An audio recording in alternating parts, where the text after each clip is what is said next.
Through this video, we will take a look on the folders and files that the Angular CLI has created for us. So I use Visual Studio Code for that, and I open the directory that have the applications that we just created. And on the left, I can see the three files, and I would like to start with the .angular-cli.json. Mainly, this files define some configuration and information for the Angular CLI that helps it creates or maintains this application. As you can see, the name of the project, the root is the source directory that we are going to have our code implemented in, the dest folder, which the output of the application, the compiled code, will be uh, put into, the assets, which are the files that we need to use in our application, like the images, the icons, and here it says that we have a folder that is called assets. If you look into source, you will find the assets folder, and then our HTML file index.html you will find also in source. Here it is. So it's just a simple HTML file, but the important line is this one, which will Angular use to replace with the code that we are going to write in our components. So let's get back to the Angular CLI. Main.ts, which is TypeScript file. So as you can see, the TypeScript file ends with .ts. Uh, it's the main file that launches our Angular application, and it uses something called Platform Browser Dynamic for that.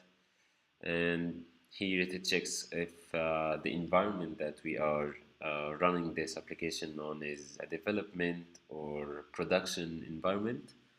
Um, you can see that from here there is this environment.ts file, and it defines production with false, but there is another file that's called environment.prod, and it defines production as true.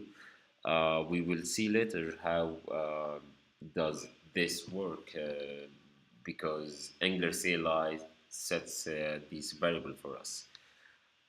Okay, I would like to shed the light here on the styles array, which you can add CSS files that you want to be used in the whole application. So this file in source, like you can see it here, all the CSS you're going to write in there, you can use it in all the components. So it affects all the components and the index.html file. So if you are using a UI library like Bootstrap, you're going to import it right here. There is also an array for scripts. So if you want to import JavaScript libraries, you will import it right here. Okay, let's go to the source directory. As you can see, there is an app folder which contains all the logic of the components, the services, the modules that we are going to write in here. And there's the assets folder, which you can add images or other static files or static assets that you are going to use in your application. So the important file here is app.module.ts, sorry. And as you can see here, it imports browser module from Angular and ng module and app component. As you can see, those are imported from the Angular library itself, but this is imported from a relative path. So you'll find app.component, and the Webpack imports .ts automatically.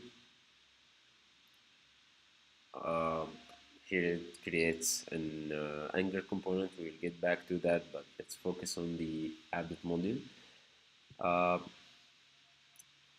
Well, this is a TypeScript thing that's called the decorator. Uh, it doesn't exist in JavaScript, but it exists in many other languages. But here in TypeScript, we use this decorator to define an Angular module. Inside the Angular module, we need to define the components that we are going to be used for this module and the other modules that we imported from Angular or from any external Angular library. We will get to providers later, but mainly we register services that we are going to use here. Bootstrap means we need the app component to be the first component to be registered with Angular because it's the first component that we will ever have to write, and it will launch automatically when the Angular application launches. So the second file is the app component.ts, which defines a component, which, as we said before, a separate small block of code. Inside the component, we define a selector. We will get to that later, but mainly it's when you write in HTML div. So instead of div, you can write app-root,